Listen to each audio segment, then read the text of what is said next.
দীর্ঘ 17টি বছর mafia fascist খুনি হাসিনা বাংলাদেশের মসনদে বসে বাংলাদেশের মানুষের অধিকারকে যেভাবে ক্ষুণ্ণ করেছিল, বাংলাদেশের মানুষের নাগরিক অধিকারগুলোকে হরণ করেছিল, আমাদের গণতান্ত্রিক অধিকার হরণ করেছিল, বাক স্বাধীনতাকে হরণ করেছিল, সর্বোপরি আমাদেরকে পরাধীনতার শিকলে আবদ্ধ করেছিল।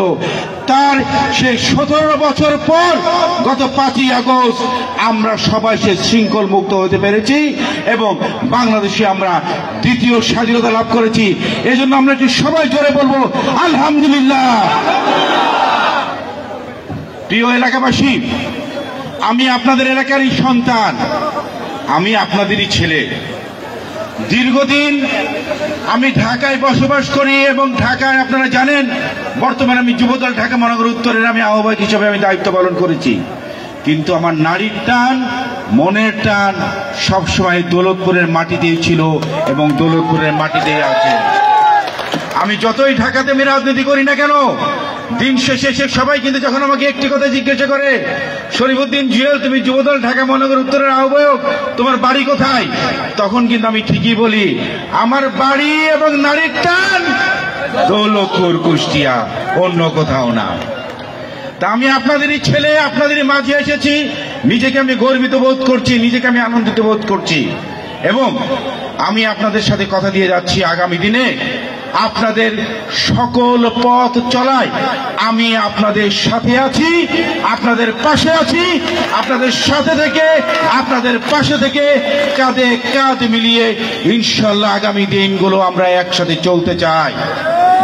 আমরা এখানে দেখেছি মাফিয়া ফ্যাসিস্ট হাসিনা বাংলাদেশে যেমন একটি সন্ত্রাসের রাজত্ব কায়েম করেছিল, বাংলাদেশের মানুষের নাগরিক অধিকারগুলোকে হরণ করেছিল, বাংলাদেশের মানুষকে সবসময় পরাধীনতার শৃঙ্খলে আবদ্ধ করে রেখেছিল।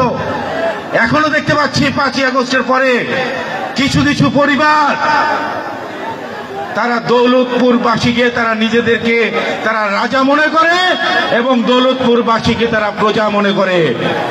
আমরা তাদের বিরুদ্ধে বলতে চাই দৌলতপুরবাসী কারোর অধীনে থাকবে না।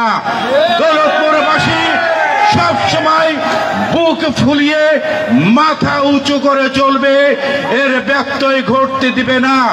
যদি কেউ এই মাফিয়া ফ্যাসিস্ট হাসিনার মতো দৌলতপুরবাসীকে আবারও কেউ যদি পরাধীনতার শৃঙ্খলা আবদ্ধ করতে চায়, আমরা তাদের উদ্দেশ্যে বলতে চাই খুনি মাফিয়া ফ্যাসিস্ট হাসিনা যেমন পারেননি আপনারাও কিন্তু পারবেন না।